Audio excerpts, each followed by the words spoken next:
Did you get beaten up last night, John? I wish it was that exciting. Yeah. So you set the record. Yeah, I mean, it's obviously pretty cool. It wasn't a good punt, but went 63 yards, so looks don't show up on the stat sheet. But yeah, it's pretty cool, you know. It's one of those things that at Iowa you punt a lot, so yeah, it's pretty cool. I'm not sure if it'd ever be broken. I don't know whether it's a good or a bad thing, but yeah, it obviously is pretty cool to go down in the record books.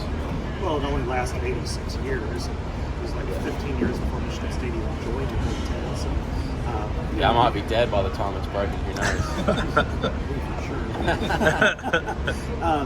You know, I guess in totality, I mean, it's probably somewhat dubious because you obviously want to punt that many times. The fact that you're able to get it, I mean, how does it kind of culminate your career, at least with, you know, with all the accolades? I think, you know, people kind of talk about like most yards in a season, which I think is pretty cool, but someone actually told me that I think that I've got the Big Ten average record. I think that's probably a little bit more special and means a lot to me, just because, you know, stats are sometimes a bit misleading, but at the end of the day, to kind of have that is pretty good on the resume for sure. But my biggest thing is stats can sometimes be a little bit misleading, and like today you guys saw that first punt that went 62, 63 yards, but it wasn't a good ball, whereas there was other punts that I was quite happy with today. So yeah, it's one of those things, like I said, hopefully it's never broken, but who knows, Greece might break it next year, especially at this rate because we punt a lot. You didn't like your first punt? No, it was terrible. Oh, I just bellied the ball, was a little inside. It probably went like 40 yards and then bounced another 20 or so. But yeah, it just wasn't a good ball. It wasn't the way that I wanted to start the game, but yeah, fortunate enough that it worked out okay.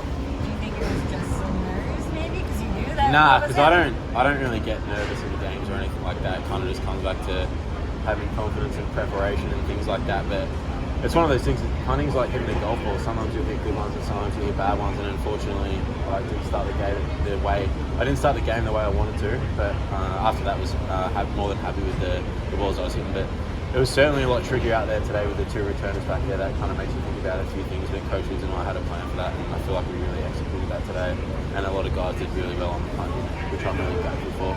Were you expecting the two returners? No, I actually had no idea, but yeah, I can kind of see why, because we've got a lot of shots and different formations and where you are on the field and things like that. But I was a little surprised when I went out there. I was kind of like, oh, okay, well, whatever.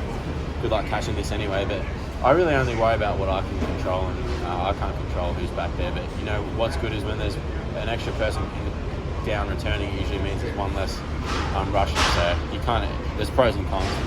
What are you going to remember most about your Iowa? What's that, sorry? What are you going to remember most about your Iowa career? And Probably just the bond with the teammates, and I know it sounds a little bit cliche, but you really only play for 3 hours on a Saturday 12 times a year, and but you spend like 25, 30 hours a week with the same guys over and over again every day, and that's probably the stuff that, you know, it's weird. I was talking to a few people about it the other day actually, and it's one of those things you don't really think anything about it while you're doing it, but then everything comes to an end and it's like, well, what's next? But yeah, I'll obviously look back and go, yeah, you know, what an awesome,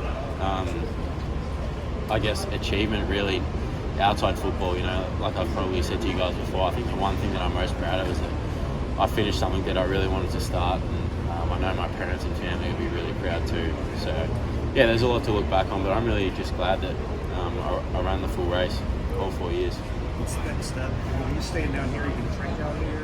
Or Nah, so I'll go back to Iowa for a few days and then heading out to San Diego for a few days and then, for a few weeks, go to the Senior Bowl, come back to Iowa for a week, go back out to Orange County for 3 weeks, and then I think the Combine, and then a couple more months in Iowa, and then hopefully something eventuates. Coach Ferentz just applauded your work ethic and attention to detail. If you had to say maybe one or two things, the reason why Tory Taylor was such a great punter at Iowa, what would it be? Yeah, I think probably just my authentic approach towards punting. You know, I feel like I've probably said it in the past. Some guys kind of just do things because they're good at it, whereas I love punting, and I guess like Coach said, I've really never wanted to let my teammates down. So it's really the little stuff and the little finer details that really help you progress as a player. And I'm really grateful that I've had a lot of guys along the way, and I've mentioned them in the past, and you could go on forever and ever, but Coach Woods, you know, I really owe him a lot of credit, and he's one guy that's really helped me progress as a player and more so as a person as well. So same with Coach Ferns, Brock Sherman as well, and then guys like Jason Baker and my coaches back home, my family. Like I said, I could stand here all day and reel off names.